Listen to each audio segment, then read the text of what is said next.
Oh, Lie, Tony. Like, countdown.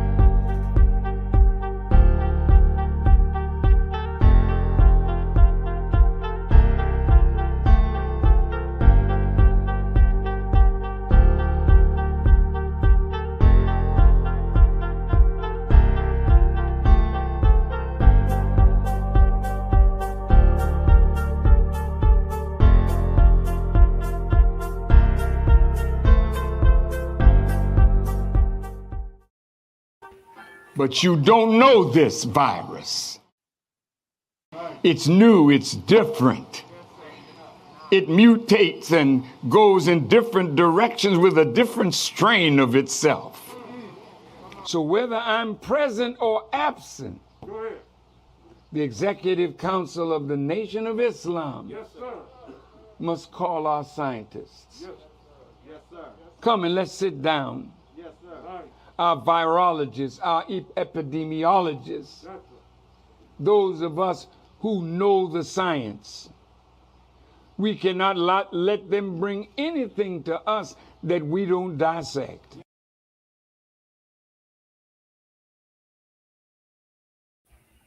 Still dissected. And you don't know anything about this drug. I can't. Not tonight, Brother Loud. Not tonight. Oh, welcome in. Audience, greetings. Good evening. Assalamu alaikum to our family, our Muslim family.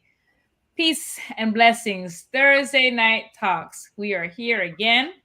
Last week, you had a nice little review of what we had. And of course, we always encourage you to go and take a little stroll down our little Facebook lane because we got a lot of content on there. So we encourage you to a library of truth. Exactly. So just go on and go to a little trip down memory lane. But either way, we are here this evening. We want to again talk. We're going to bring you in because we got a really hot topic. So when we have a hot topic, you know what we like to tell you, right? Go get your peoples. There you go. Go get your peoples. Michelle, I don't mean no harm, right? I don't mean no harm, but I gotta say it. Go get the peoples on the corners and in the clubs for this one. Listen, this is serious, especially if you got young children, babies, college children. Just they need to see it. Anyway, like and share. Please like and share. That's what we need you to do because we need to get the message out. And the only way that we can get you to get the message out is if you do what? Your peoples, go get like your and peoples. Share and go get your peoples. There you go. We're on Facebook. We're on now YouTube. Well, not now, but we've been on YouTube. So if you're not on Facebook, go get on YouTube if you don't want to get on Facebook. And then we're on IG. So there's a couple platforms that you can use. Either way, we're here. We want to welcome you in. Want to thank the 7th Region Coalition team right here, right now. Yeah, that's right. There you go. Give ourselves a hands on the back. And those that are with us in the chat. There you go.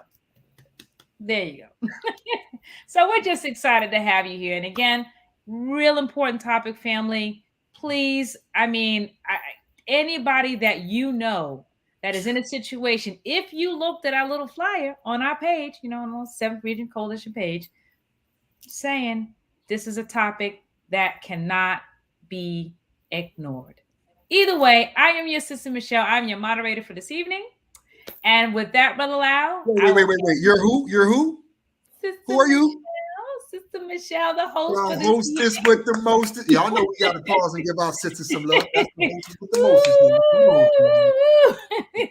It is something else, Brother Lau. But I appreciate you all. Thank you so much. I'm going to hand up the baton to you. You take it. Boom. And we are still running. Well, Alaikum Salam. We ain't running from. We running to. Just so you all know that, family. So, assalamu alaikum to my Muslim brothers and sisters. Praise the Lord to our Christian brothers and sisters. Ungawa Black Power to our Black revolutionaries. And to all you peace and freedom loving people across the land. Peace and blessings. And we welcome you to Thursday Night Talks with the 7th Region Coalition. Sister Michelle laid the platform right. Everybody need to hear this show tonight. You notice I didn't say everyone or everybody. This one for everybody. Everybody. Everybody. You're going to see why in a minute. Why it's for That's everybody. right. And I got to tell you this, family, because some of you probably wonder what a Seventh Region Coalition. Well, if you want to know who we are, just think about this. Think about a people traveling through, let's just say, a dark, dark time. Maybe when, I don't know, depression is taking place and even unnatural overdoses from undiscovered and unknown substances. Hint, hint. Wow. Hint, We hint. need a guiding light. That's So right. we're like that guiding light, fam. We want to guide you safely. Our mission is simply to help save lives. We Right. have a powerful, powerful program and a beautiful, beautiful guest that's coming on our program. You're going to hear from momentarily, but you know what you got to do, fam? Go get your peoples. This is serious. And I just want to say this last thing. How many of us do not have a family member that has suffered from drug addiction or overdose? How many hands don't go up? And how many of us have youth that we're not with 24/7? Yes. This show tonight, family, is vital to help save lives. So I'm excited about our topic, and I'm excited about our beloved sister, who I'm going to pass the baton to right now. Our beloved sister, Sister Khalila Muhammad. There you go, right there. There we go. In the most holy name of Allah, the beneficent, the merciful, I bear witness that there is no God but He. And I bear witness that Muhammad is His messenger. I would like to greet my sisters and brothers in the greeting words of peace in the Arabic language of Assalamu alaikum. Yes, so just sharing those same sentiments with from my dear brother. This is a very serious topic. I have heard so many horrible stories about this this drug, this synthetic drug that is plaguing our community, especially our Black community, because they don't know it's being laced with all type of other synthetic drugs. And we will go, into detail and specifics about those drugs as well. But we all need to be aware, because we have no idea of what is to come, because we just want to get a high or an easy feeling to just get by with just the way of life. But this is a very serious topic, because you too can be a victim of this, just simply sharing marijuana with a friend. Going down the street and just saying, hey, what they say in the streets, let me hit that, right. And then it will cause your life. So I don't want to belabor the point, but I know that I had, in my former life, when drugs were, look, when drugs were safe. I don't know how to thing, right? Is that a thing?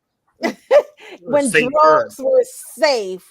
Right. Okay, we'll deal with that. Right. We're safer. Right. Okay, let's say safer, Brother Tony. Safer, which they were still drugs. We didn't have to worry about things being laced in marijuana. And again, we will go into details about that, because again, this topic is very vital, and I need everyone. I know I always say, it don't matter if you like or share, but this one here, I think if you share this is going to definitely save lives. It's a must share. Sister Khalila, what's the topic? Because I know all our folk tuning in, they're like, what they talking about? Right. Can you read the topic officially into the record? Absolutely. So it's a closer look to a closer look at the fentanyl. I hate to pronounce, but I think I'm pronouncing it incorrectly. Fentanyl. Fentanyl. Okay. A closer look at the fentanyl epidemic, coming out of a pandemic to an epidemic. Epidemic. Yeah, it's cut off at the top, because I'm trying to read it from the top. It says fiction, facts, and deadly. we're going to touch on every single one of those, the fiction part of it, the facts part of it, and the deadly part of it. And again, I don't want to belabor the point. I want to pass it on to my dear brother Tony. Here is the baton. You're going to do the baton thing. All right. Yes. You're going to do the baton thing. Okay, I'm so tired of the baton, but Tony, we got to keep passing the baton, Look, brother. Let's get busy, family.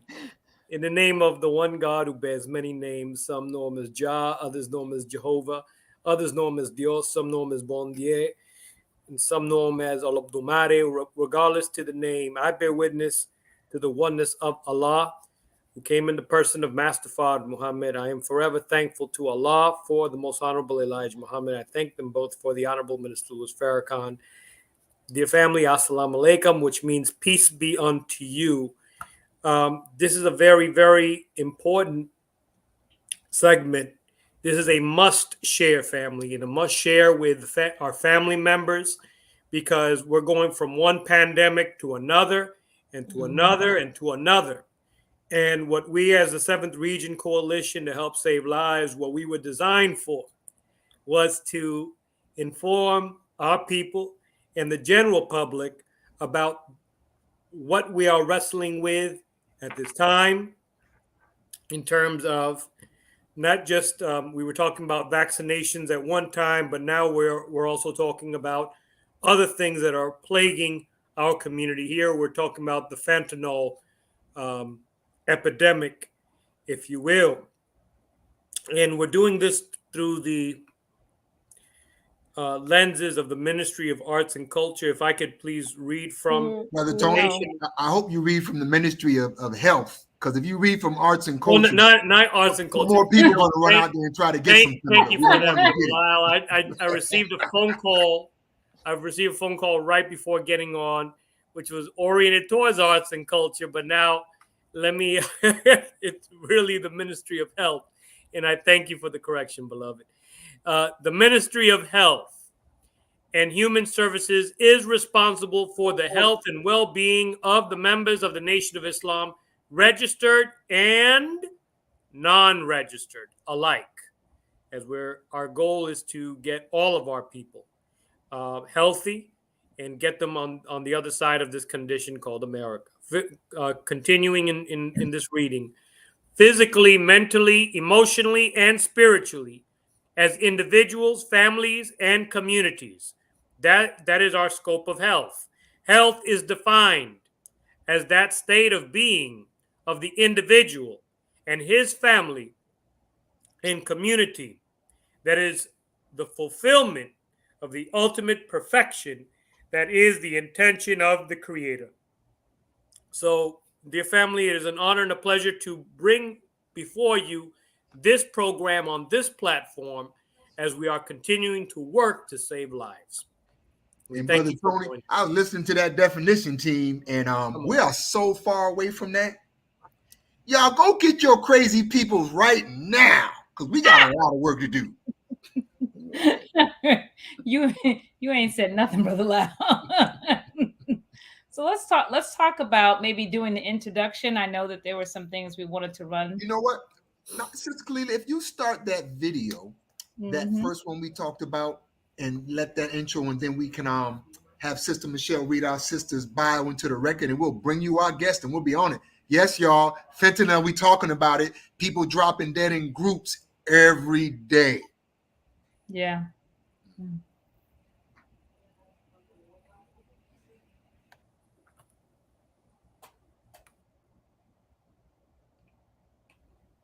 71,000 deadly overdoses last year.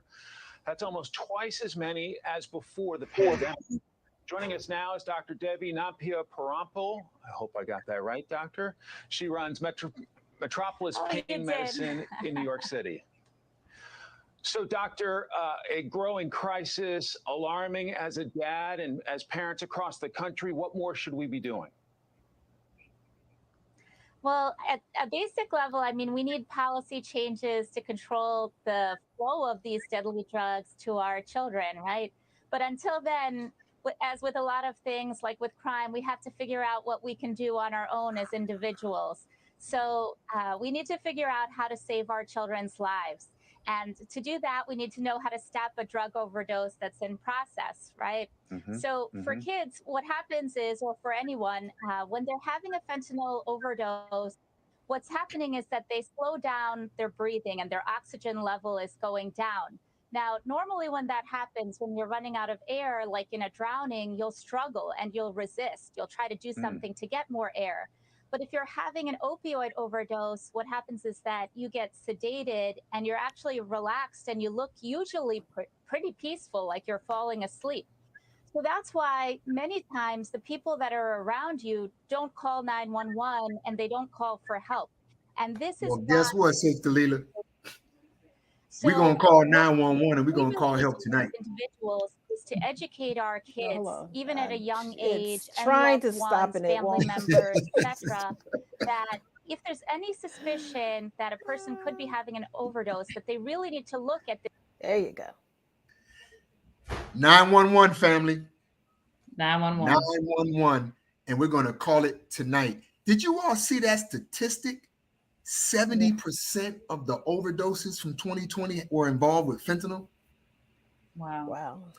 And the increased rates, did you all see that year after year after year? I think we need an expert or someone who can give us some guidance on this, or we's going to be in trouble. Do we have an expert that can guide us on this, Sister Michelle?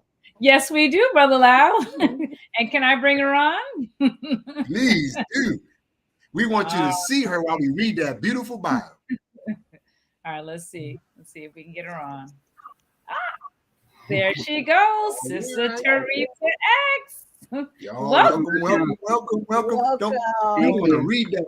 Also, y'all give us some love now while she's here. We're gonna get more love after we read the bio. We're gonna give you some love. That's right. Well, I'm gonna go ahead and read the bio and let's get this into the record. So thank you, Sister Teresa X, for coming on the Thursday Night Talks. And as I talk to the audience, I'll be sharing your life story and just a short little snippet, right? And it's, of course, ongoing. Sister Teresa X is a student of the teaching of the Most Honorable Elijah Muhammad and the Honorable Minister Louis Farrakhan. She became a member of the Nation of Islam in 1988. Sister Teresa is an indigenous Mexican sister born in Oakland, California, and raised in East San Jose, California. She is a mother of 3 adult children and is the oldest of 5 siblings.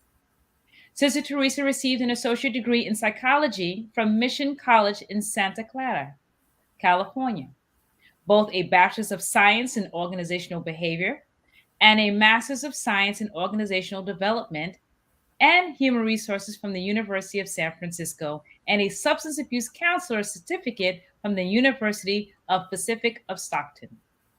Sister Teresa was employed by Intel Corporation in Silicon Valley for 18 years before changing her career in 2010 to become a certified alcohol and drug counselor.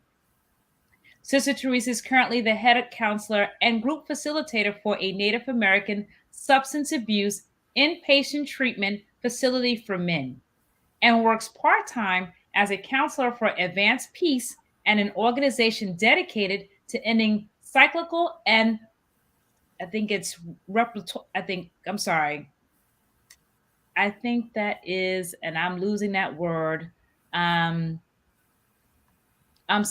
violence in America urban neighborhoods. Sister Teresa attends the Stockton Study Group in California, where she holds posts as a Gold Seal auditor and auditor coordinator. She has served on the NOI Savior's Day workshop team since 2009 and is on the Healthy Relationship Initiative team, assisting in organizing NOI singles and family events. Sister Teresa has held the student recorder post and assisted with the Stockton Study Group breakfast program for the homeless, sharing the teachings of the Honorable Elijah Muhammad with Spanish and English speaking guests, and organized weekly Spanish study groups. Sister Teresa has also shared the teachings of the Honorable Elijah Muhammad in 11 men's, women's, and youth prisons in California. She has presented the effects of domestic violence, on women and children to men enrolled in the Victims Reconciliation Program at California State Prison, Solano and Vascaville, California, and to Spanish speaking men attending mandatory domestic violence classes. Additionally, Sister Teresa has been a guest writer for the Final Call newspaper.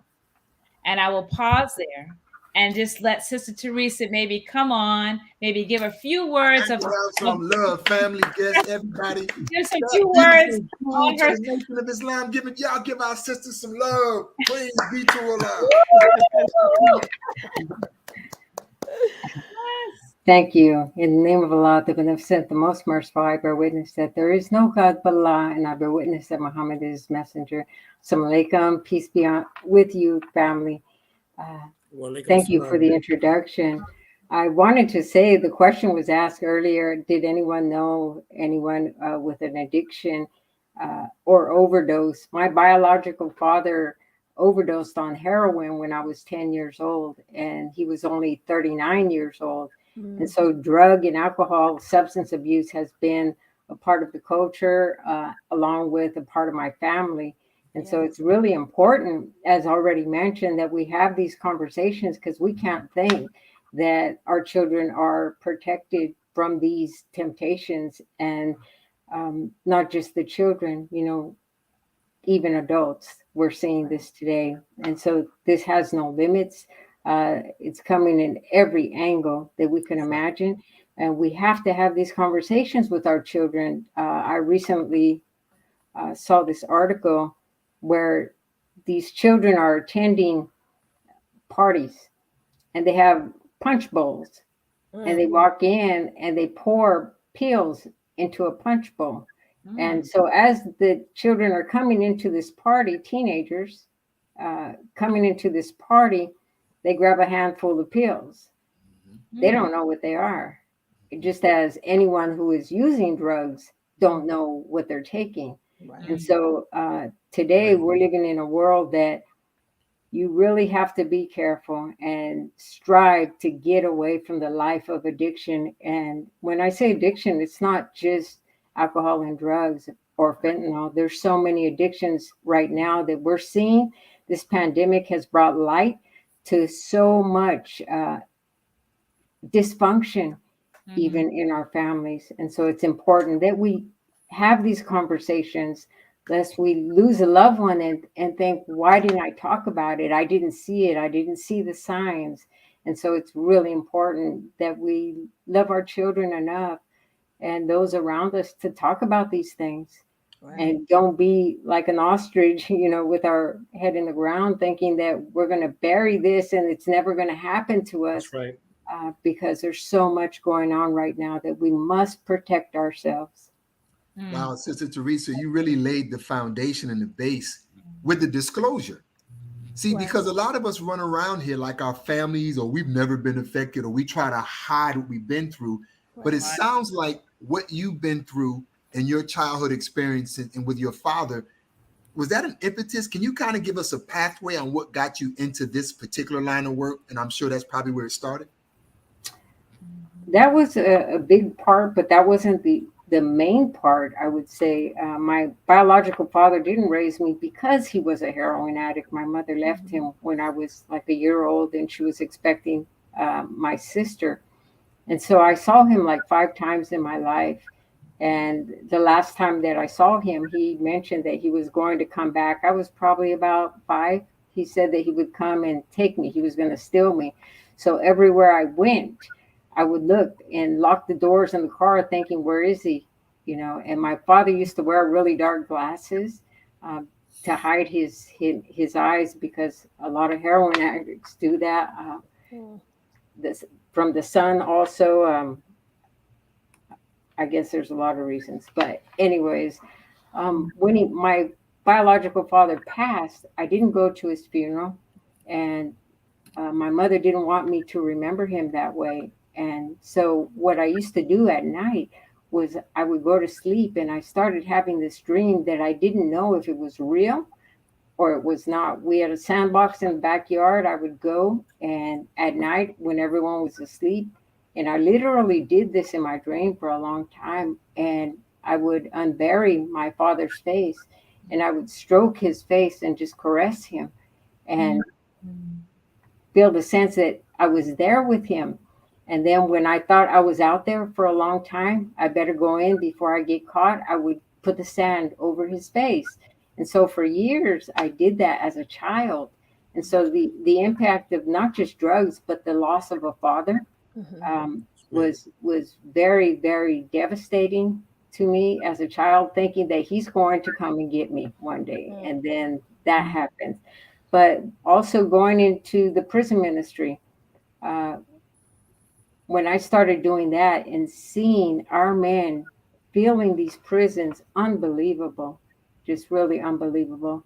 And the children, our children are being fed into the juvenile justice, so-called justice, unjust systems that even in going into those facilities, seeing the youth being housed, they could be 11 years old with 24-year-old young men in there. Right. And so you see all this is happening. And when I would go in there and speak, particularly to the brothers, I would think about my father. And there were times that I would look at these brothers and think, I wonder, because my father was also in prison, did he ever hear the teachings of the Honorable Elijah Muhammad? Could he have changed his life had he heard the teachings? And so I remember telling my mentor that I wanted to come out of Silicon Valley and go into the world of prison ministry. And because I was a single mother, I had to make the kind of money I needed to make to raise my children. So I didn't change until I got a lucky break. I got laid off. And somebody missed that. I decided that I would change my career. And that's, I initially started with psychiatry, and then the minister told us that psychiatry was broken.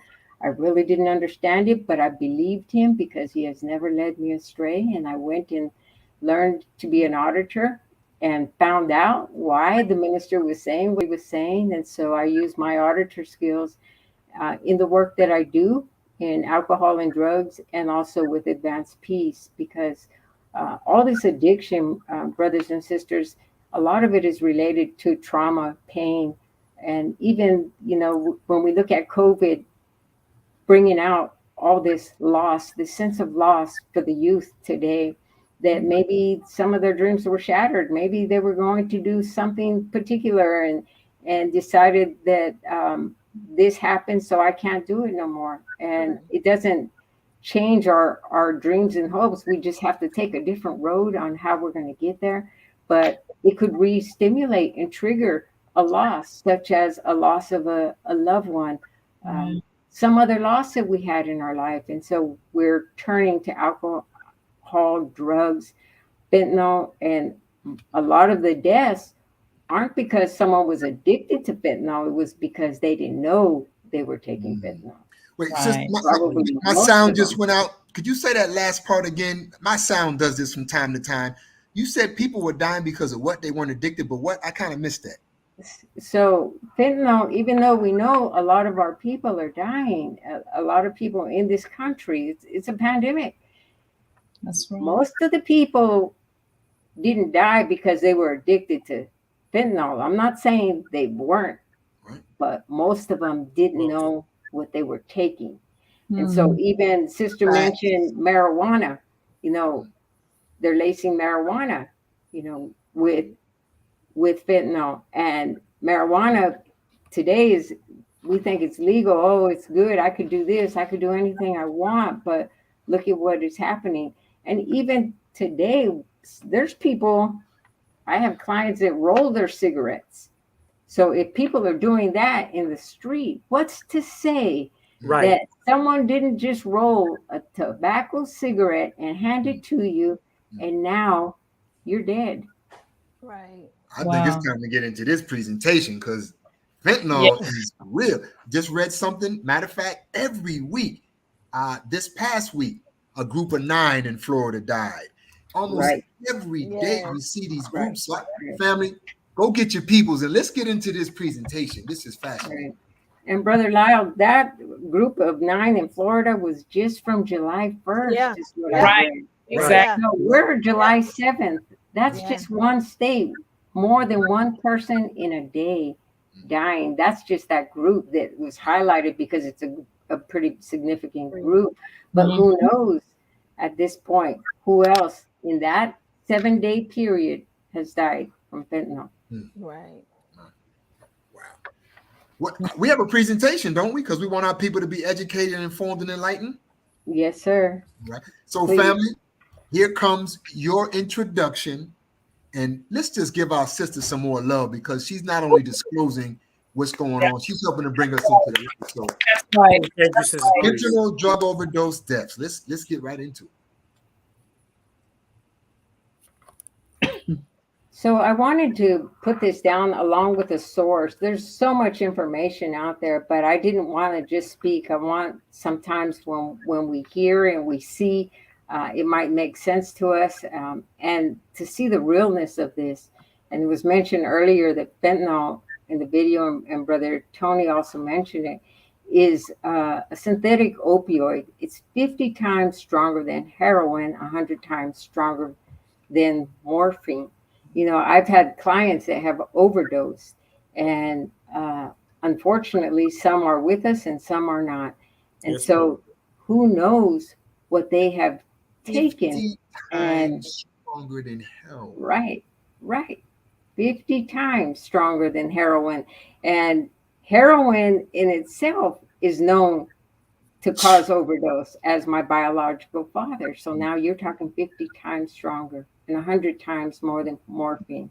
So it's a major contributor to fatal and non-fatal overdoses in the United States. And there are 2 types of fentanyls, the pharmaceutical and the illicit manufacturer fentanyl, which they're making to appear as pills that this is where a lot of our youth, our children are getting involved because they're taking pills that they might think it's not bad, it's a pill, but they're laced with fentanyl.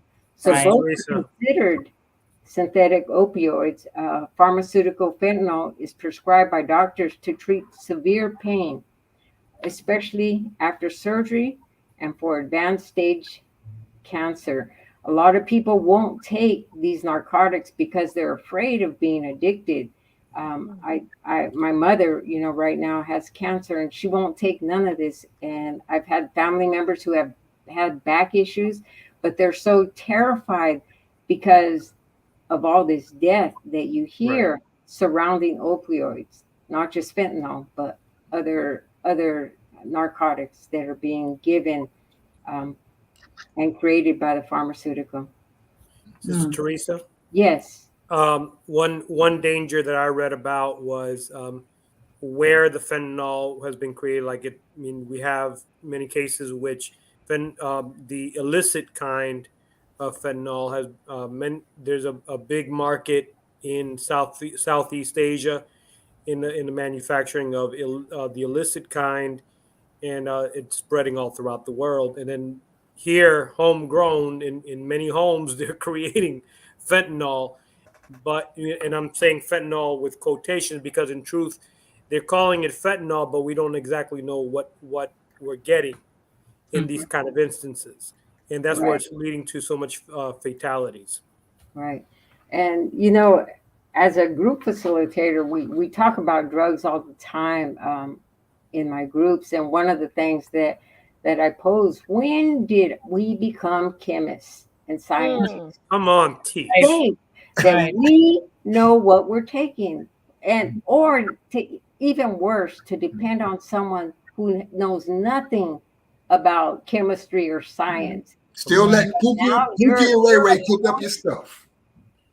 Go. I'm sorry, brother. I didn't hear I you. just said we're still letting Pookie and Ray cook up the stuff. That's a shame on us. Right. And so what is it that would allow us to put our life in someone else's hands and not consider that this could be my last breath? This could be the last time. And, you know, not everyone dies. Some people stay brain damage, and now they're confined to a bed or a wheelchair. Mm-hmm. Not everyone dies. Or can't run for office anymore. That's right. Yes, sir. Okay, Brother Love. Wow.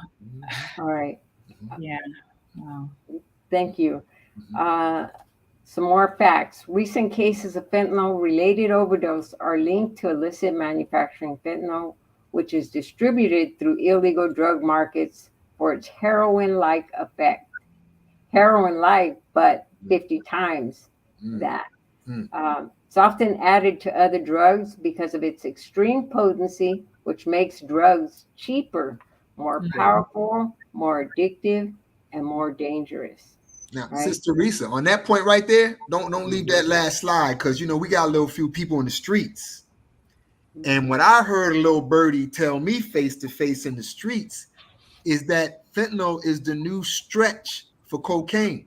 Right. Where they used to be able to get a cocaine dime bag that looked this big, because they're using the fentanyl to stretch it, they're getting bags this big, and then they're getting a bag that puts them 6 feet under.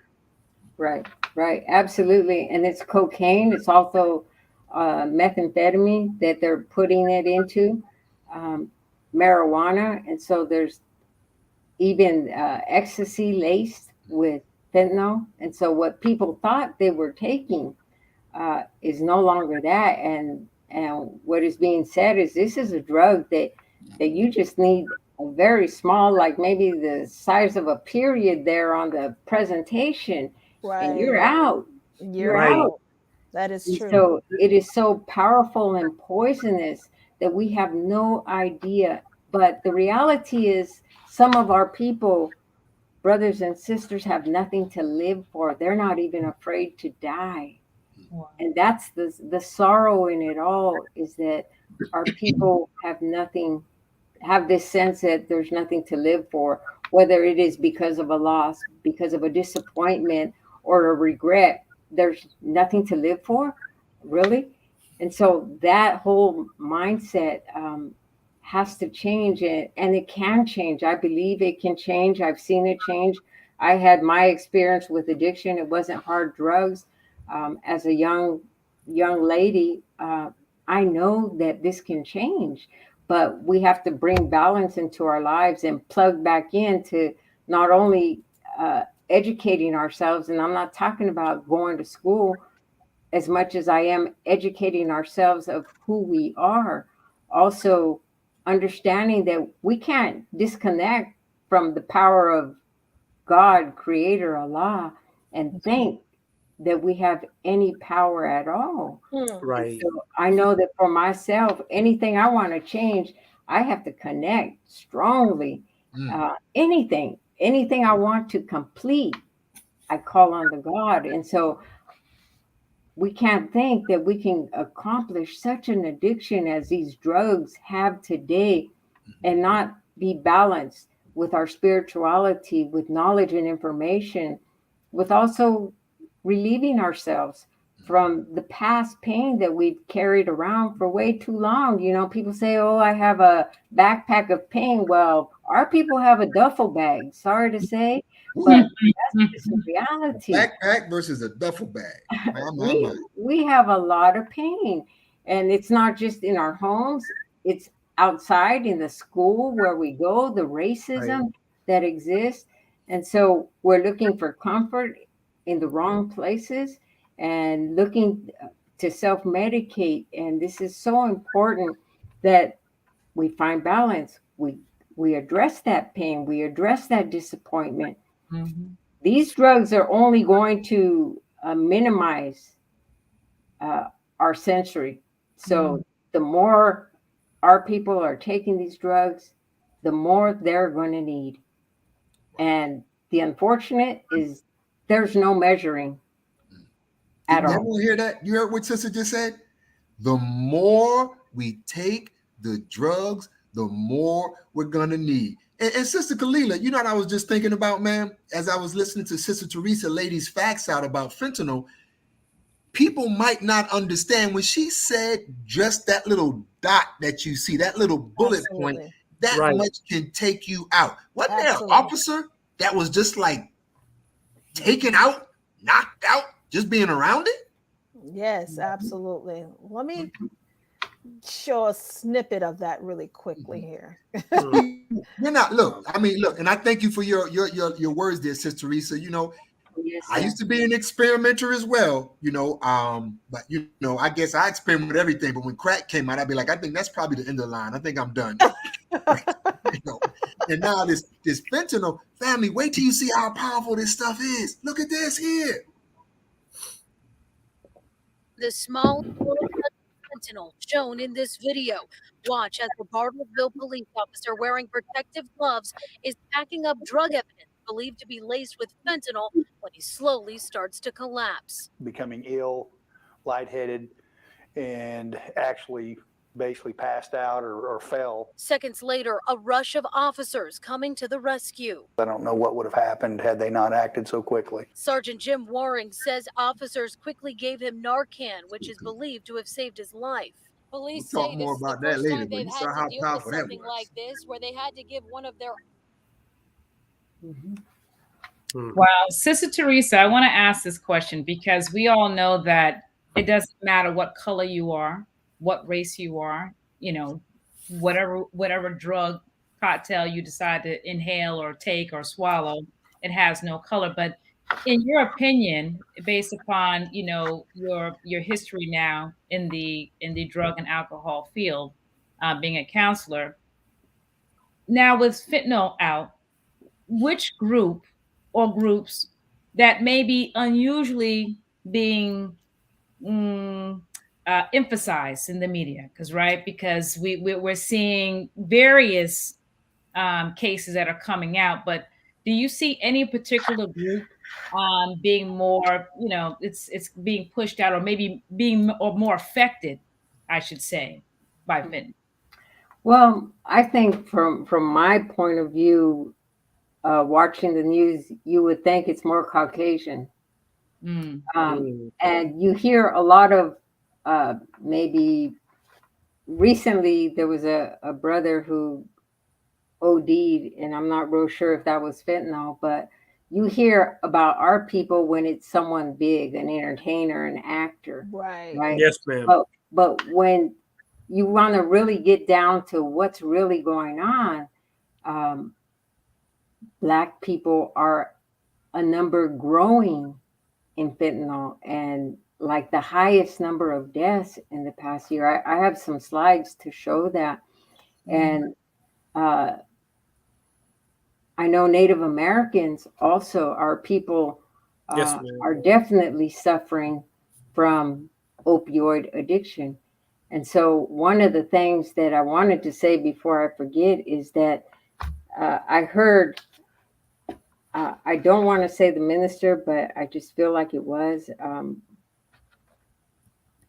that they create the problem and then come back and create a solution. Right. And so when we talk about that Narcan and overdose, and now they're talking about training children in school and teaching them how to do this and make it available, they have these fixes after the problem is created. Here's the fix. Now buy this. And this fix could be anywhere from $40 if you get the generic, all the way to almost $300, right? So who again is benefiting in all ways from this addiction? And especially when you don't see it coming. Right. You know, you just don't see it coming for the masses of our people. And you know, I was at a presentation recently, and this young lady shared that her drug of choice was fentanyl. And I was thinking, wow, you know, that to me, for anyone to say that, that means I'm ready to die. Because even a heroin addict takes a risk, but this is completely different in risk taking, completely different. And so it's a very serious thing that we don't talk about. I definitely don't want us to believe that this don't affect our people, because it absolutely affects Black people, Native Americans, and Latinos like you would not believe. And Got so, me curious about these other slides. I hope y'all are go getting your people. Absolutely. yes, Sister Teresa, yes. if I could just make a comment, and if you could respond to the comment. See, I would just having an idea of how potent this is.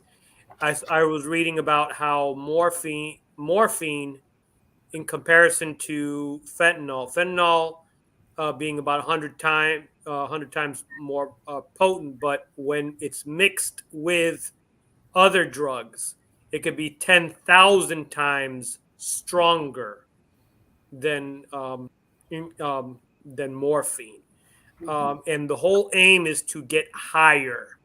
Sister Kalila mentioned to me before the program, I think it was yesterday, that there was a young lady that was in the hospital, and all she kept on saying, her last words were, "I want to get higher. Give me another hit, or give me some more. I want to get higher." If you could expound a little on that. Yes, sir. So exact numbers, I can't say that it's beyond those that are stated,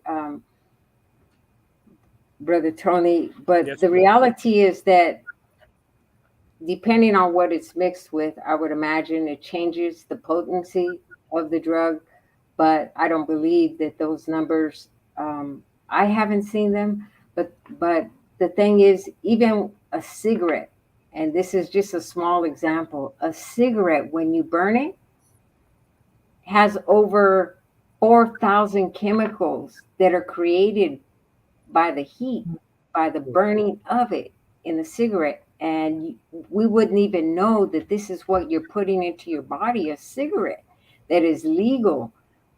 And so when you start mixing it, it's already deadly by itself. You see this police officer. There's another one out in San Diego that's online that fell out. I mean, it's just like they don't even see it coming. And so anyone that Being works with around it. this environment would have to be wearing one of those gas masks or one of those suits. Thought you needed a mask for COVID. I can't wait to see what these fentanyl masks look like. Right. And even these gowns that they wear to walk into something that is deadly and contaminating, hazmat uniforms, because that is how serious it is. And our people are putting it into their body. And so I remember growing up, my grandmother used to say when we would tell her we were going out, she would say, okay, well, don't you leave your drink anywhere, and don't you drink from no one's drink, and don't you walk away. You don't hear grandma saying that no more. At least I don't, right? But my grandma was old school. She would say, don't do this, don't do that. And I think we need to get back to that kind of talk to our children. Don't you share nobody's nothing, right? Because you don't know. And those that we think are friends that are doing that kind of activity with us aren't our friends anyways. No, they're not. Really not. Were there other slides in that presentation? Yes, sir. Oh, excellent. I want to, because you look, family, don't mind me. I want to know if our babies and our children, our community is being ravished right now, then we should be in the know. Yes, sir. So this is more of just what I've already mentioned. Other than it looks like many other drugs, you don't know what it looks like because it might be laced. It might be in an ecstasy pill. It might be they're talking about all these other opiate counterfeit pills that are being made. So it's not like you can see it and you know what it is. That's not the case with fentanyl. Yeah. Even I saw it in a actual like an actual with nasal. Right. They're actually shooting it up in a nasal now. Mm-hmm. Right. You get a faster high. Yeah. There's so many ways that it's being used, and I honestly don't want to share too much of that because sometimes our people get ideas. Y'all know how crazy we are. It's Ray really and them sad. listening to It's tips. really sad. Very good point. They could already go to the internet and find out everything that they want to, but I strive not to give ideas because we're just such a gullible people and self-hating, to not love ourselves enough to go find out ways to grow beyond this trick that has been pulled on us, and we're falling for it, literally falling to our own death. Got me excited for the next slide. Look at here. So this one here is fentanyl fatalities more than double in a span of just 2 years. The rate of fentanyl deaths is highest among Black Americans, accounting for 33,593 deaths since 2018. Now, did you know this? Right. We don't hear too much about Blacks and fentanyl. Right. But these are our people. We need to know it, and we need to share this information because this is happening. And even if we report one, just like a friend of mine, he was stationed at Travis Air Force Base during the Vietnam War, and he said that they were bringing hundreds of coffins in, and they would report 5 or 10 on the news, right? But it was hundreds and thousands that were dying. And so it's the same thing with this fentanyl. These numbers, who knows what the real truth is? Right. Who knows how much our people are really dying from this? Right. Yeah. Wow. And you know, Sister Teresa, I was going to say that's the reason why I asked that question, because if you look at the media, you would only think that it's hitting these naive, young, white females and males, right? They're not talking about anybody else. And if it's ravishing our neighborhoods, it's what we don't care, or we're not newsworthy, or it's not an impact unless it's happening to that particular group. Right. And the reality also, ma'am, thank you for that. The reality is that sometimes there's so much shame in talking about it. Yes. My family didn't talk about my father being a heroin addict. It's just like taboo. Don't talk about it. Don't shame our family that way. But this is one of the many things right now that are happening in our community. So if you look at 2021, this graph here, you'll see Blacks is the highest. The next one is whites. The next one is indigenous. Then multiracial, Pacific Islanders, and then Asian. And so it appears that Blacks have been at the top since 2018. Did we know that? But there's no discussion about that on CNN or Fox or all these major news channels. So for 4 years, we've been looking at someone else as having the problem instead of recognizing that it's within our community and that this might get us through our children. And keep in mind too, we have to look at the actual year. The year was 2018. When did we find out later in regards to the pandemic? That was like end of 2018, the beginning of 2019. Maybe March.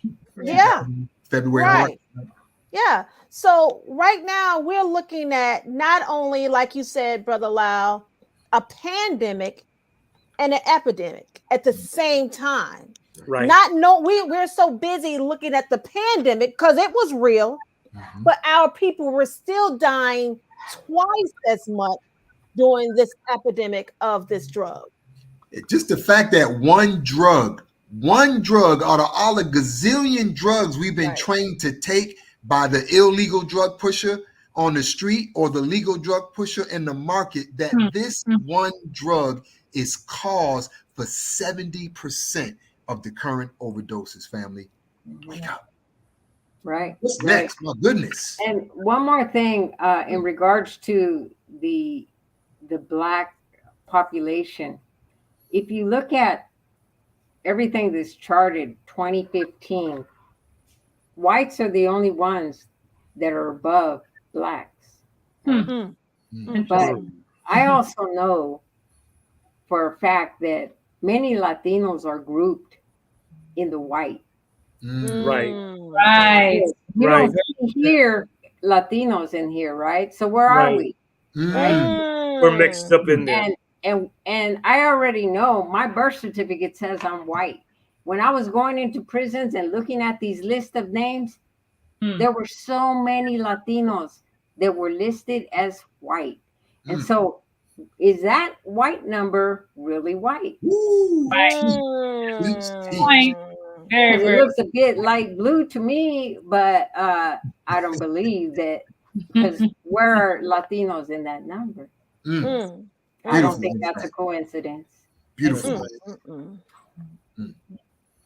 That's called censor fraud. Sister Kalila, no pun intended, but you got me waiting like a junkie for the next slide. All right. Look, pause. All right. So fentanyl fatalities among teens more than tripled in just 2 years. So fentanyl deaths among Black teens increased more than 5-fold. Wow. How many of us heard this? 5 times death. Multiracial teens 4.7, whites 3.5, indigenous 2.8, Asian teens 1.9. So where's the Latinos here again? Right. So I think the fact that Blacks are at the top, we have to believe that. That's right. We have to. Numbers are real. Numbers don't lie. And we have to start talking about it. So these are 3 leading causes of death by race between the ages of 18 to 45. For multicultural Americans, it's probably more biracial. Fentanyl is at the top leading cause. Suicide. What was that? Hold on a second. Did you all hear those stats? Wow. Yeah. Are those people who probably have the greatest identity issues in life? Come on now, Brother Lyle. Yeah. So how can we disassociate this drug use, this searching for a high, with really wanting to find self, family? It's a drug of escape to try to escape the reality that we're dealing with right now because it's too painful. Right. So the last column at the top was MV for motor vehicle. It looks kind of blurry from my end. Motor vehicle accidents. That's multicultural. For whites, it's fentanyl, suicide, motor vehicle accidents. For Blacks, homicide, number 1 killer. Fentanyl, number 2. And then heart disease, number 3. Wow. Sister Teresa, did you just say that the number 2 killer of our teenage youth is fentanyl? Yes, sir. And all we hear about is gangs.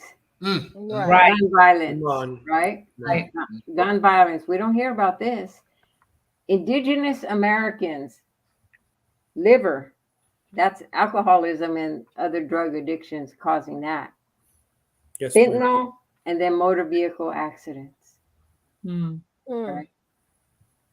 So fentanyl has surpassed every other way we die, family, and is climbing up the charts, not like a hit record, but like a hit man. Yes, sir. All right. Fentanyl is killing more Americans age 18 to 45 than COVID-19. That, well, I don't want to get off track, but no, wait, time out, because that's right, exactly. You're on track, because I want us to think about this, family. Think about how much money, time, resources, and information was emergency oriented because of the COVID deaths. Right. But fentanyl, all they're doing now is telling us about, oh, another group died over here. Oh, another group died over here. Oh, did you look at that? No significant intervention. Right. Wow. Right. And the reality is it COVID deaths, or what else could it be? Right. Right. Right. Something affiliated to the deaths that we're never going to be told about, that we in the Nation of Islam have been guided not to do, and that was take the vaccines. That's right. Right. That's right. And now you're hearing the rest of the story. And while we're on this note, just want to put a little bold, because tell us about your path to the Nation of Islam, because there's a lot of brothers and sisters who are out here listening, and they're not used to seeing this beautiful array of Muslims from many different ethnic or cultural backgrounds. So tell us, because I know there's many others out there that may be curious about that. Yes, sir. So I was actually introduced to the teachings of the Honorable Elijah Muhammad at work. My co-worker, he had been gone for a while, and I was supporting an electrical test machine testing computer chip wafers, and he came back after being gone for a while, and he wanted to know who had maintained his machine for a year. And so he started teaching me software program calibrations on this machine. I had just been doing diagnostics and not really nothing too deep, because I didn't know how. So as we were waiting for all these things to happen on this machine, programs to run, we started talking about religion. He asked me what religion I was, and I was Catholic and born into that religion, but I had stopped. My interest stopped at 8 years old, because I questioned my mother, and her response was, "You don't question God," because I wanted to know how can this be that everyone's white, that Catholics pray to saints, and there's someone that is the go-between between you and Allah, right? And so I questioned that at 8 years old after getting a picture. And so when I was introduced to the teachings, this brother, I knew nothing of Islam. I knew nothing of Malcolm X, but I knew about Muhammad Ali. And he brought these brothers up telling me, well, this is the religion, my religion, Islam. And so I started buying cassettes at the time of the Honorable Minister Louis Farrakhan, and I bought How to Give Birth to a God, Male-Female Relationships. And since I grew up in so much dysfunction and alcoholism, domestic violence, listening to the minister talk about male-female relationships was just medicine for me. And so I listened to the minister for several years before I actually came into the nation. It was like at least 4 years, maybe more. 5. What a gift you are, not only to our nation, but I gotta say that in terms of exposing the fiction and the facts about this deathly thing called fentanyl, you're being saintly with us tonight. I can tell you that much, because I'm telling you, people, if you got questions, you better start asking them now. We got this jewel in our midst. So please start asking. If you got questions, you want to put them in the chat.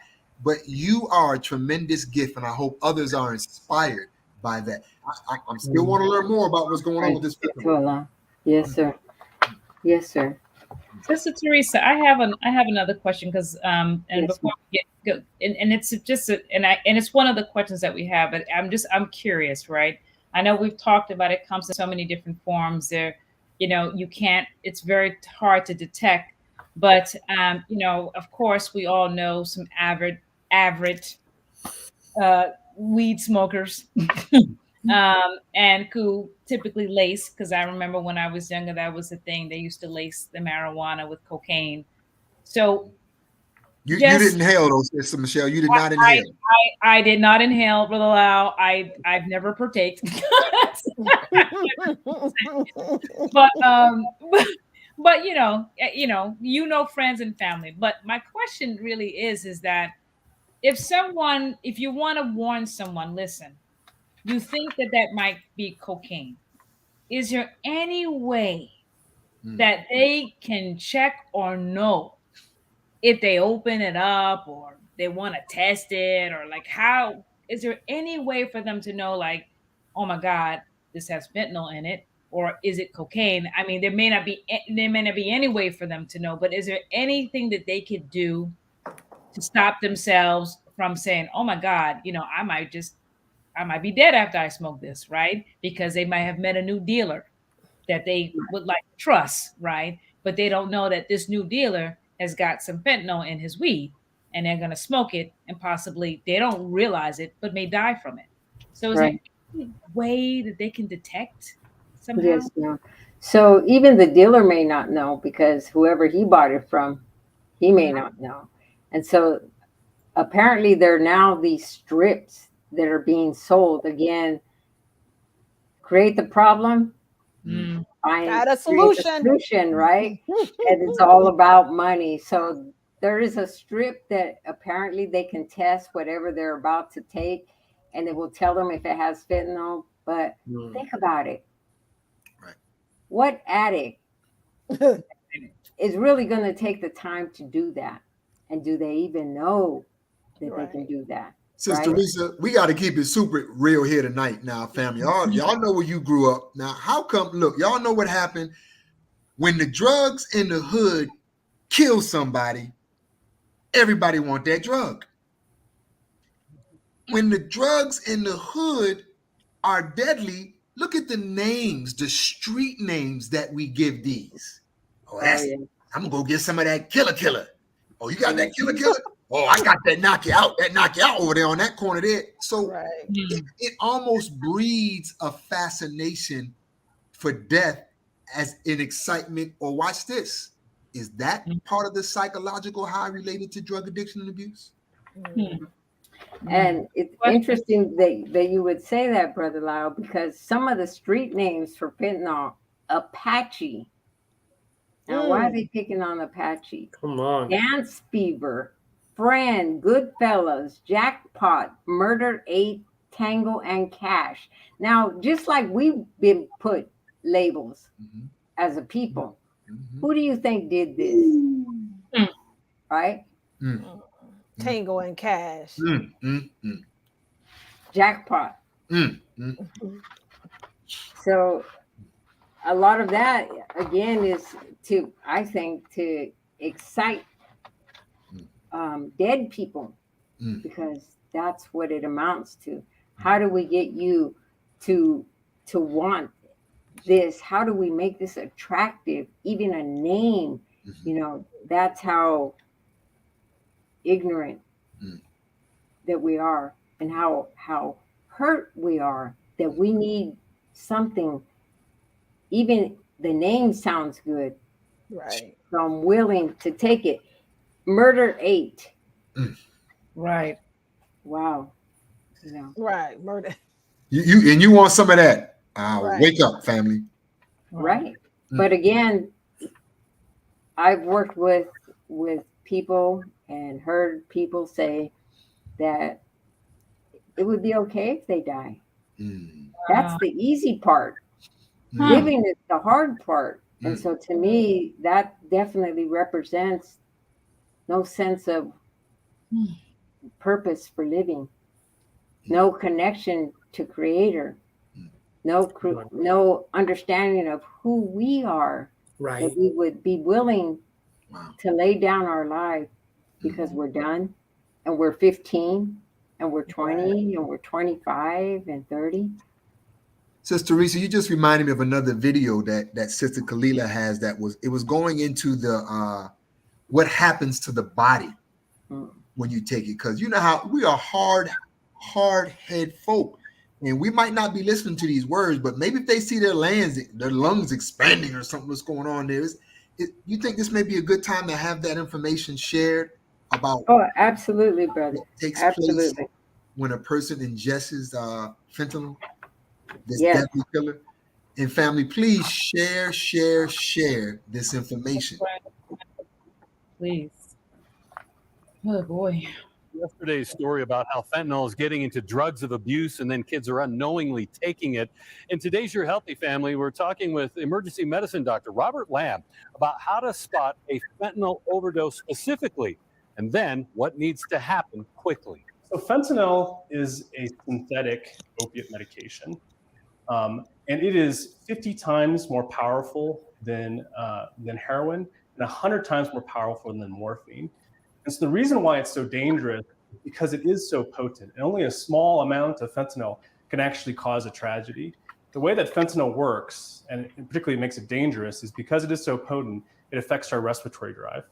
And so patients that take fentanyl can stop breathing and they can actually die from lack of oxygen. Dr. Lamb says the first signs of a drug overdose to look for are... You are a friend or family and you found someone that you think has overdosed, they'll likely be they could be from deeply unconscious to less responsive to having shallow or no breathing at all. Those are definitely clues that someone has overdosed on opiates. But how is a fentanyl overdose different from someone passing out from too much alcohol or another drug? The way that opiates act is they act centrally within the brain, and they cause effects to different organ systems. And that's some of the things that we look for when we see a patient that suffered an overdose. One of the most common things that we see is what we call pinpoint pupils. So the way that medication works is it causes your pupils to narrow significantly. So when we see a patient that suffered an overdose that has pinpoint pupils, we strongly suspect that an opiate is involved, and that's actually a trigger for us to use this antidote, Narcan or naloxone. We can pause there. They want to promote this Narcan all up the yin yang, don't they? we got the solution here. There it is, Sister Reese. You're on it again. Problem, create the solution. It sounds like they're selling more Narcan than fentanyl. Right.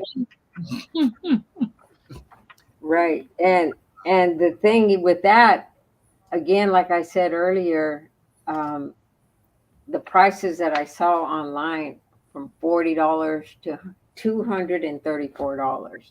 Wow. And that's just what I've seen. But who knows what the true cost of that is, along with, sometimes it's distributed and there's funding that is created to distribute these to certain organizations, and then they distribute. And I know as an alcohol and drug counselor, I had to go through that training and told carry this because one of my clients that might occur. And so I've never had to use it. It's drug and alcohol. So we definitely strive to go through everyone's content before they come in. So that's not an issue, that they would have access. But unfortunately, sometimes that happens. But this Narcan is supposed to reverse. And a lot of people don't get that. And they actually die before they get it completely. So they say that this Narcan has the ability to bring back people from the dead. Right? Yeah. Wow. Yeah. Right. And if I can, in full disclosure, I have seen Narcan personally, firsthand, reverse people who are on their way to a permanent death. But wow. we don't want to promoting Narcan right now is like promoting Tums and Rolade for an acidic stomach when you really should have been watching what you were eating in the first place. Right. Right. And so, again, I believe, we're seeing all these problems and we go to them for the solution. Right. And so the message should be, don't do it. Right. Right. Absolutely. And the unfortunate thing is we actually think that someone has our best interests in mind because they created this. Some of the stuff that is said behind this stuff, Narcan, is just, in my opinion, sickening. And, we think harm reduction, clean needles, Narcan, do this, don't do that. Really? Yeah. Really. Here's an actual fact. Everything like the minister says that we went to that's going to take us out, instead of going to Allah. Do you remember when they developed a drug to get people off of heroin? Do you all remember that? Yes, it's sir. still being used today, brother. Right, and I wanted to give the history of that real quick, but let's read into the record for our expert. What is that drug called, Sister Teresa? Methadone. Methadone, which was actually, from the research I've done, invented by scientists who worked for Adolf Hitler. One of their original plans is they wanted to give methadone to the homosexual population in Germany as a way to exterminate them. But after the war was lost, all those scientists became employed with the United States government. So, which leads me to my question: what role do you think the government is playing right now, and what role should they be playing to stop this fentanyl epidemic? Well, in regards to that comment you just made, one of the things that I heard is that fentanyl is even being laced into methadone also. Oh, wow. Right? Jesus. Yes. Yeah. So I think the role of government, I mean, do we really expect the creator of madness to be our solution? You know, we have the teachings. We have so much, but we cannot pretend that this is not here. We have to address it. Absolutely. You know, just like we can't pretend that we don't have pain and trauma. We have to address it. You know, we have the tools the minister has given us. The messengers taught us that it took 21 days to break a habit. Right. Right. But they're making all these other drugs that instead of the pain, take this. Right. And for everything that we could suffer, take this instead of change how you eat. Get some exercise, get some sun, right? Get some water, eat once a day, intermittent fasting, which they're really talking about today, you know. And even we have to know that poison food affects our thoughts. So even how we feel, I know sometimes if I eat junk because I didn't fall out of heaven, I will feel like a junkie. I will feel like I'm eating dead food and got to get back the fruits and the salads and the bean soup because I'm just not feeling at my best.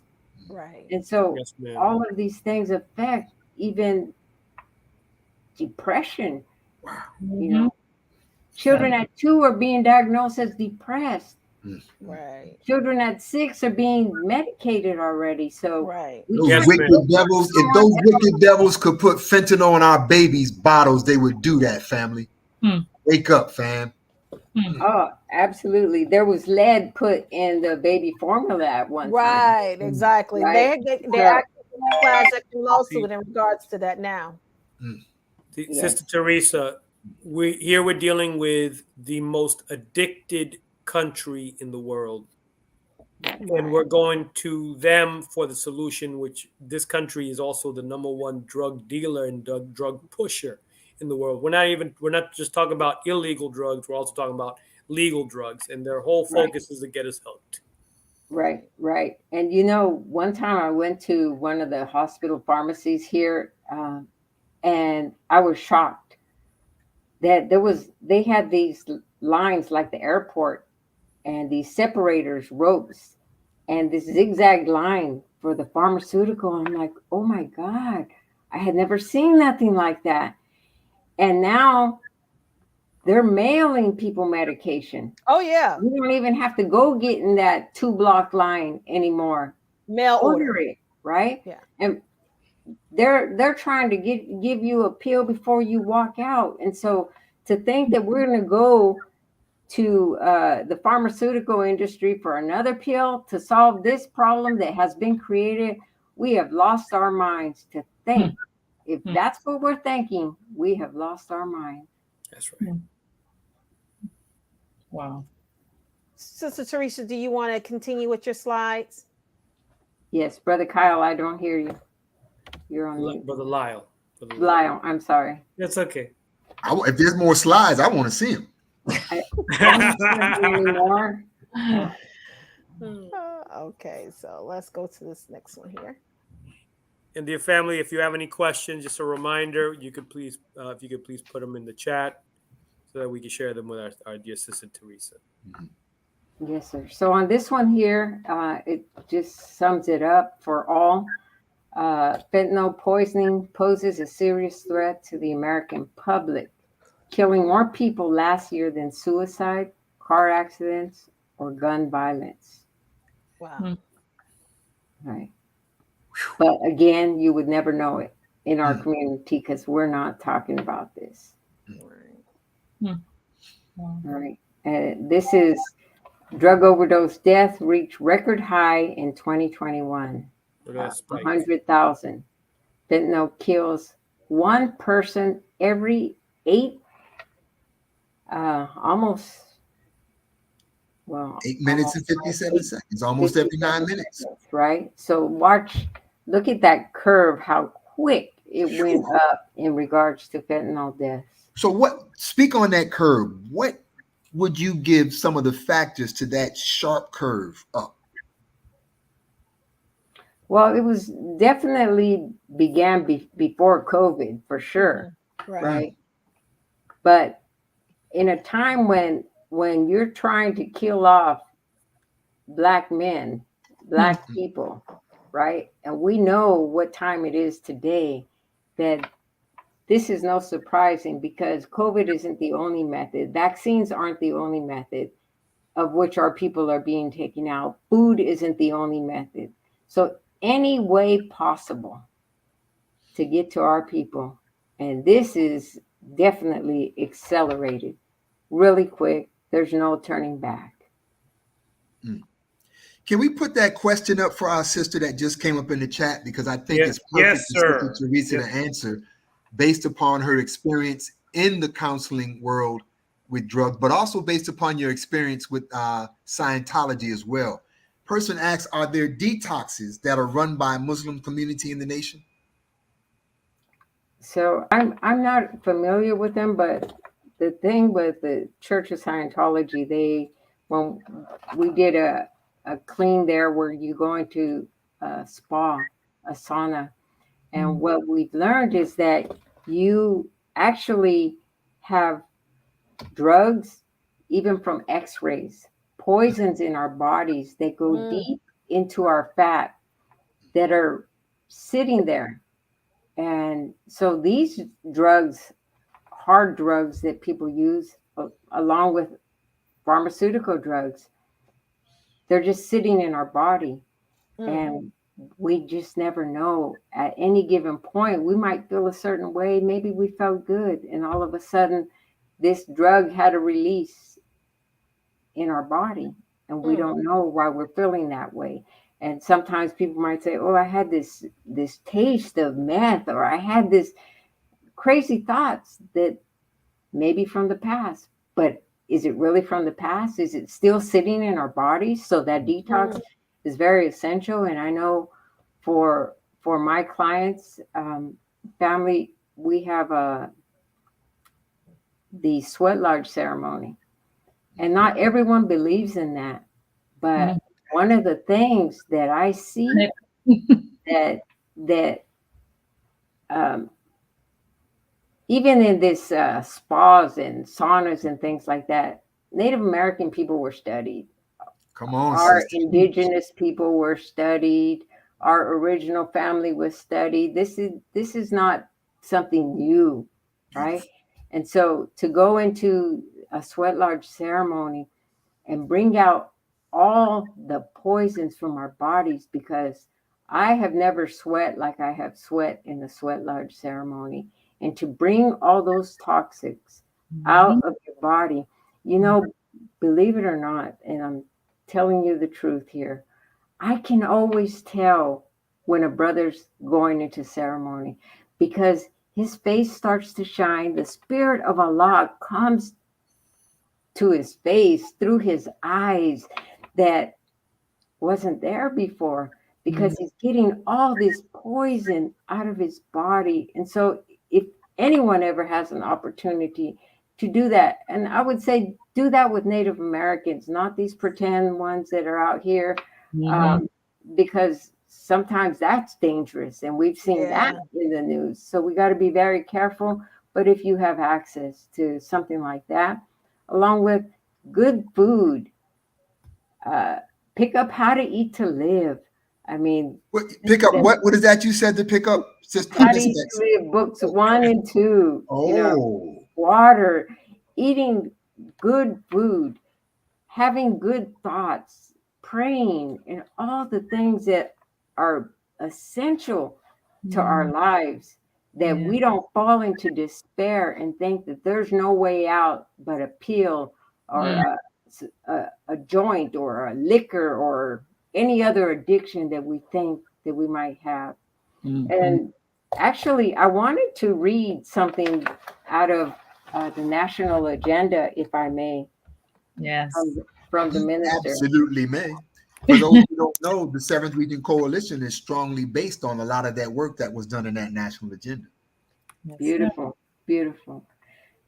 So the minister says in page 33 of the national agenda on drugs, he says the human brain produces certain hormones and chemicals that give pleasure, help us bear pain, and help us to survive grief and the loss of loved ones. God knew that he created life with the purpose of struggle, and it is only through struggle that we attain to the greatness of character that causes us to be a reflection of God. So in the struggle of God, there are disappointments, and there are chemicals in the brain that can help us bear the pain of disappointment. I'm going to go on to a few paragraphs. He says, in a time when the consequences of our actions are coming back quickly against us, there is a depletion of the body's natural response to the natural vicissitudes of life. As a result, the chemists are making billions and billions of dollars creating drugs that give the human being what the brain under normal circumstances was able to give.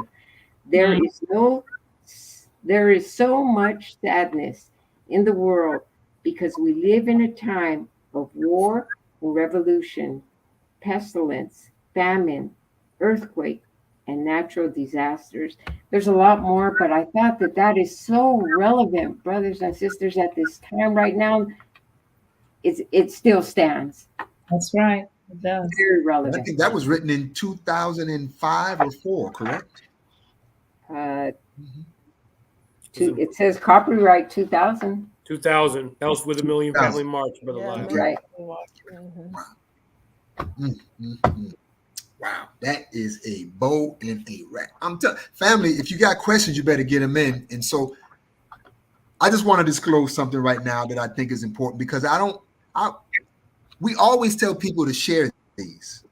This is actually something that if it's shared in real time, today, tonight, tomorrow, this week, that could literally save someone's life tomorrow.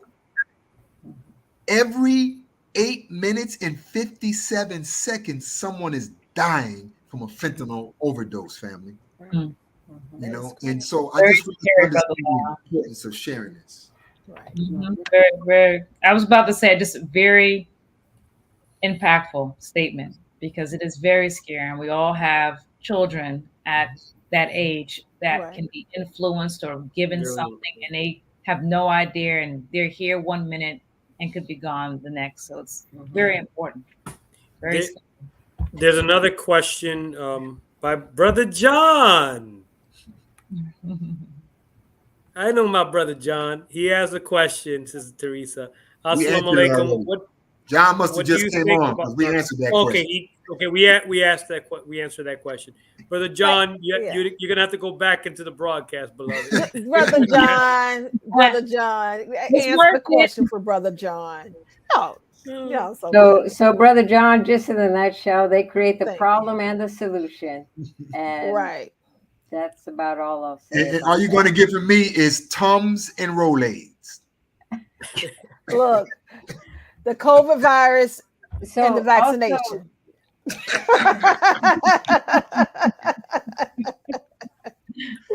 Love you, Brother John. Thank you, Brother John.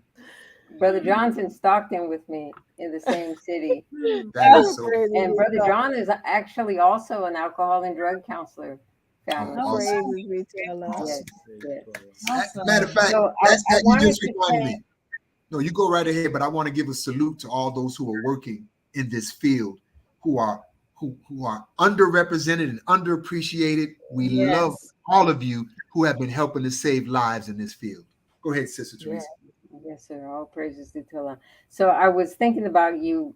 You just mentioned, Brother Lyle, that every 8 minutes and 57 seconds, someone dies. And so I'm looking at the clock in an hour and a half that we've been on, 10 and a half people have died. Mm.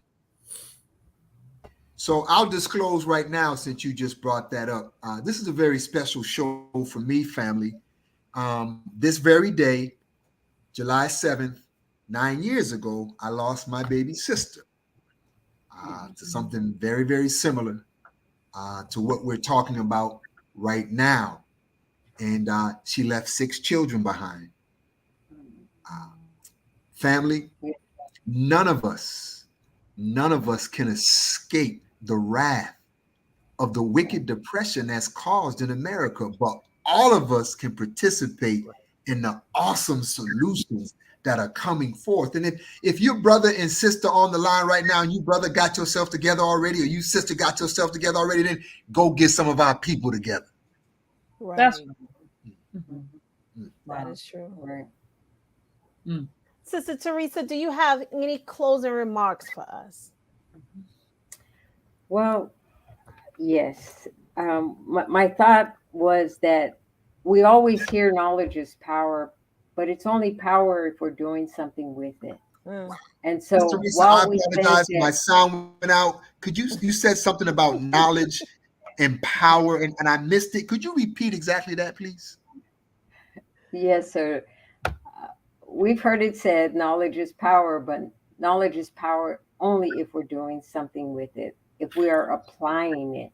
And so even if we think that, oh, this is a world I can't relate to, that's my past, we all know someone that's addicted to drugs or alcohol. In my opinion, in working in that world, there really is no different, because I actually see a lot of my clients dying from alcohol. And so while it is legal and a lot of money is put into marketing, it is killing our people badly. And so it's important that we understand and get educated on this. And I always consider, if I read a book, I'm reading it for myself, I'm reading it for my children, my grandchildren, my clients, my friends. I want to share it. You know, I've told my brother who has teenagers, get on that drug-free world where it's not too complicated for a child. Print it out. All of the children today have a cell phone. So have a study circle and read on this drug today. The drug this week will be marijuana. The drug next week will be meth. And start reading and start having conversation, because if one of our babies is taken out and we are now torn, why didn't we talk about this? Oh, we thought we were protected. We thought this was never going to affect our community, but we're in our community. So the very things that other people around us are suffering, we can't pretend we don't see it. Mm-hmm. It's a reality, not only in our community, but in our families. It's there. And we know that. Wow. Praise be to Nothing God. but love. Nothing but love. Awesome. Informed and inspired tonight, family. All Praises due to Allah. But I thank you, brothers and sisters, for having me share a few words. And I pray it was what needed to be said. And I thank you for the opportunity. Now, we're not going to let you go like that. Now, we love you that, but all you who are listening in right now, you better give some love right now in the chat. Right. Love in the chat, family. If you learned something from Sister Teresa tonight, if she shared a fact with you that you thought was helpful tonight, y'all better give our sister some love right now, because she was an angel in the midst of an epidemic, in the middle of a pandemic. Come on now. Right. That's right. And the only thing I'm going to ask, Sister Teresa, before you go, because we know you're in California and your services are done maybe by Zoom or some other online platform. If anybody in anywhere that they're located, any state, any city, if they're having an issue with any of the things that we talked about, what is your suggestion for them to go? For them to go, well, go to the mosque, definitely. I'm an alcohol and drug counselor. I'm an auditor. I definitely always offer my services to our people. I'm available. You heard those instructions. Go to your nearest mosque. If we don't have it and you need it, we know who got it and can get it. That's right. That's right. I would also like to offer my email address if any questions. Please. My email is.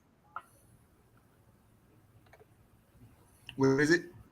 It's SIS for sister. SIS and then my first name, THERESA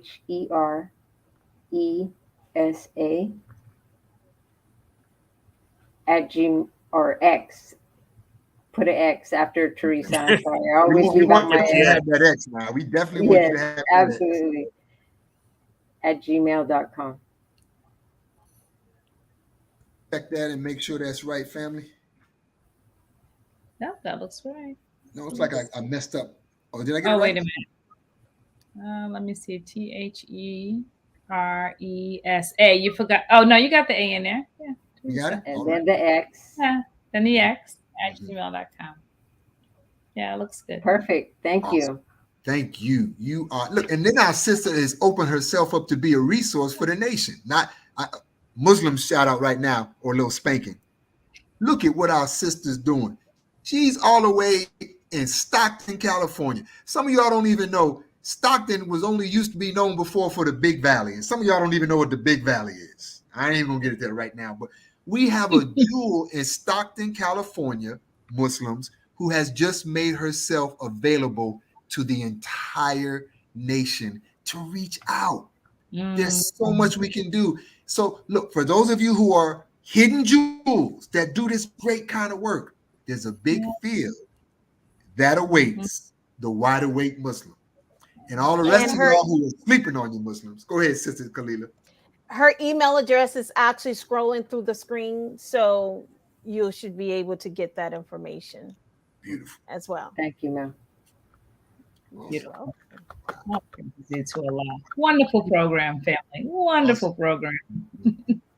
All right, Sister Teresa. Well, you can stay on with us while we go through our tree of the week if you like, or whatever you would like to do. All right. So I knew all that, how to eat to live and cleansing, and I knew she was going to stay. All right. She's probably going to bear witness too, beloved. Tree of the week. Here it comes, family. Tree of the week. So our tree of the week is clove oil. Now, this is one of my specialties.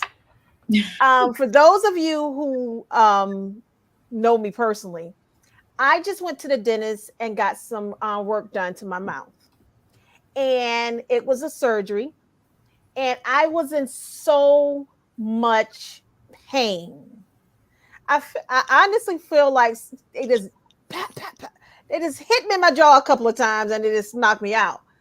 But I was in so much excruciating pain to where I'm like you, Sister Teresa. I hate taking any type of medication, not even a Tylenol pill. I'm just like, I hate it.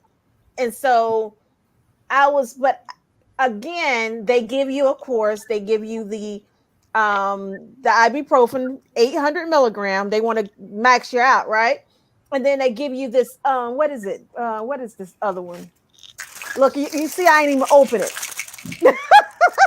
I don't even want it. Let that be an example for you, family. Right. Look, it's not even open. Unopened. Come on. Right. So this is hydrocodone. Yeah. So I said I didn't want that either. So what I end up doing is my husband, which is the researcher of the family, he's such a jewel in our family.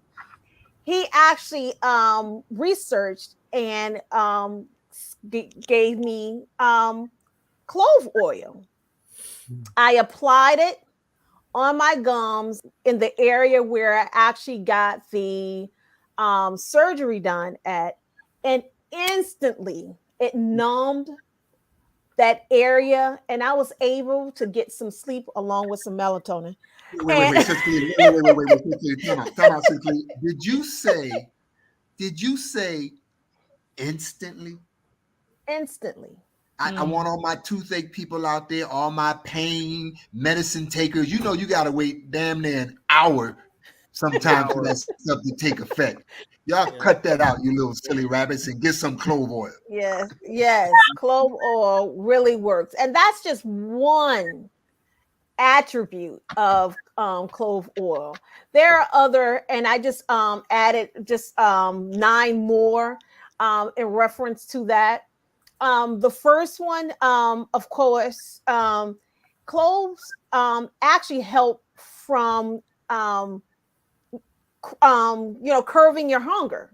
So I know in the Nation of Islam, when we're on our fast with Ramadan or our monthly fast, a lot of the believers, we put cloves in our mouths, not only really to some in some halitosis related.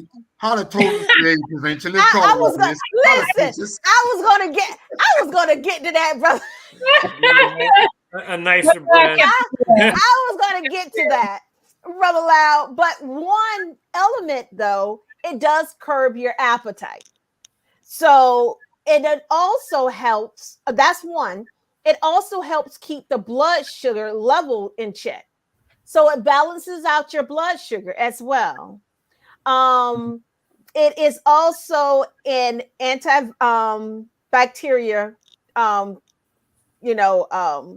properties. Yeah, it has bacteria properties. So it's very good with actually killing whatever type of fungi or whatever is in your your mouth. Again, the tooth pain relief, inflammation. Those of you who have a lot of inflammation, I know with a lot of people who suffer from gout, it does relieve that as well. It also protects against aging. So if those of you, and it's so funny because everybody interested now, Sister Kalila. Right. Because it's so funny because since I've been on it, because I've been on this oil for probably going on 3 weeks now. My nails have been completely, so strong to where I never saw my nails ever grow this long before. Wow. And it's also used for a cough suppression. So if you're having like a cough, you can actually just drop a couple of drops in the back of your throat, and it will actually get rid of that cough. Because again, you're dealing with bacteria. Normally, when you're coughing, you're dealing with a bacteria. It's also an insect repellent. So now it is, mosquito or net season. it will actually work as a mosquito repellent as well. It also can support healthy skin health. So for those of you who are really into your skin, everyone should be, right? Um, you know, it's also good for that. And the last thing, which is also was a really funny thing of mine, when I was taking the clove oil, I noticed that my stomach started getting like really tingly. And I was like, what is going on? So I thought it was something that I was eating at the time, but it helps with digestive discomfort. So anytime you have like any type of digestive discomfort, it helps with that. It helps relieve that. So Leela, I got to get a whole bunch of people. I don't want to get them depressed real quick, but I got to have them do a little math problem real quick. With all that you just said, I want all of you to think about how much money you spent and are spending to deal with all of those elements. And look, clothes, you can get them in the grocery store. You ain't got to ask us tonight where to get them to them. You go to that grocery store and get some clothes. You Wake know up. what? Right. And I mean you were really fall in love with it. Right now, I don't have the pain as much as I used to, but now I'm addicted to clove oil. So I just You need to send an email to Sister Teresa X to work on that addiction, man. Right, yeah. How do I get off of clove oil? How do I get off of clove oil? Yeah. So, and I'm swabbing like, "Grr." But yeah. Right. So that is our tree of the week. That was outstanding. Outstanding. Mm-hmm. So we're gonna do our closing remarks, Sister Michelle. Yes, ma'am. So I just want to thank the audience for joining us this evening. Again, very powerful program, very powerful statements from Sister Teresa X. Very happy to have her on the platform. Again, we're always giving you information that you can use, right? They create the problem. We absolutely have the solution, and we're bringing it to you every Thursday. So when you get a chance, friends and family, go on our Facebook page, do a little stroll down. Just like I said, just little stroll down the page, and you'll find topics and speakers and programs that we've done in the past up until now that are mind-blowing and very powerful still at this moment. Yes. So that is all that I have to say. I just want to thank everybody. Have a wonderful evening. Thank you for having us. I am your sister Michelle, always here to assist. So, Brother Lau, I will pass the baton over to you, and I will see you all next Thursday. My family. I just want to take time. I want to personally dedicate my time for our show tonight to the beloved memory of my sister, Marita, affectionately known as Mo, Wilson Campbell, a beautiful, beautiful, beautiful soul. And perhaps had a gathering like this been around 9 years ago and shared, she might be watching it tonight. And I only say that because I want you all to be hit with the reality and duty and responsibility. All of you are part of the 7th Region Coalition, whether you like it or not. Right. All you have to do is share this life-saving information. Right. So host a watch party with this particular broadcast, with your family, with your youth, so that we can do our best, brothers and sisters, to keep our people from falling into a death trap that has been perfectly laid to do just that. So I'm just so grateful. To my beloved sister, Sister Teresa X, we were having a conversation before coming online. Stockton is one of those cities that your brother has been in and out of for the last 10 to 12 years. I've even had the opportunity to speak at the study group there twice on Sundays, but working with youth. If you ever want to see a city that's a representative of our many different indigenous populations, Stockton is a place that you should visit. But I want to thank you for visiting the 7th Region Coalition tonight, my beloved sister. And with that, beloved Sister Kalila.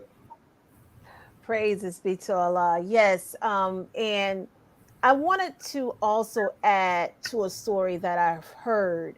I did share it with Brother Tony in regards to a young sister. She was 16 years old, and she met a brother on social media. They end up hooking up, and he end up giving her some drugs. His impression of the drug, it was Molly, and she took the drug. As she took the drug, she um became a little compressed, but she felt like she was not high enough. So he gave her another one. At that moment, she stopped breathing. Her mother um, got a call from the hospital that her daughter passed away from an overdose.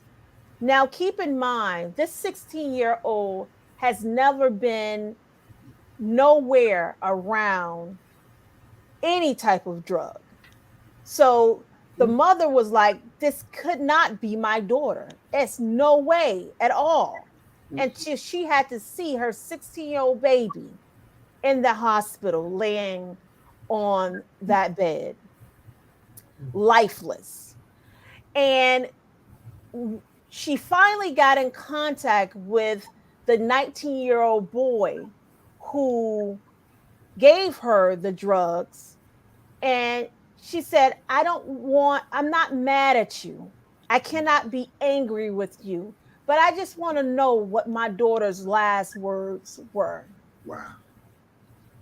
He said to her that her last words to him was, can you give me another pill because I am not high enough? Brothers and sisters, this is real. I don't even know another word to describe the word real.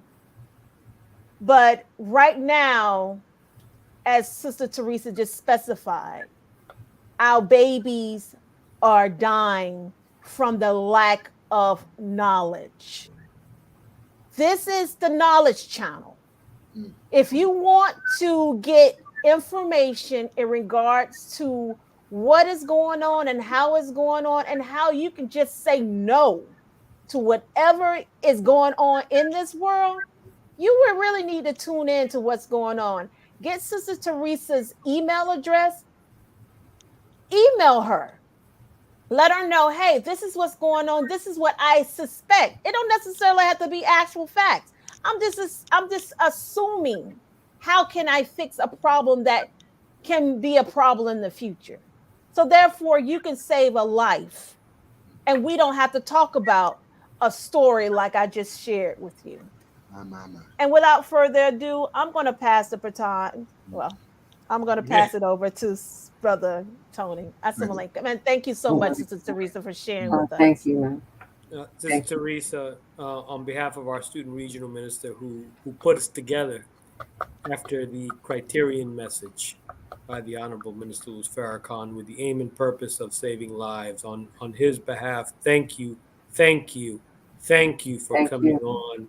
It was a high honor having you on and sharing the information that you did. And we pray and hope that those who have tuned in and will be tuning in and catching the replay will share this with their loved ones, as we all need to be committed to the idea and the practice of saving lives. And so I am your brother, Tony Muhammad. Everything that had to be said was said. Thank you so much for tuning in. May Allah bless you all. Assalamu alaikum. Well, family, you already know we're not a clique, we're not a gang, we're not a crew. You know we love you, but we are the Seven Reed Coalition. Oh, you set up, Brother Lyle. And on that note, we'll see you next Thursday. Assalamu alaikum.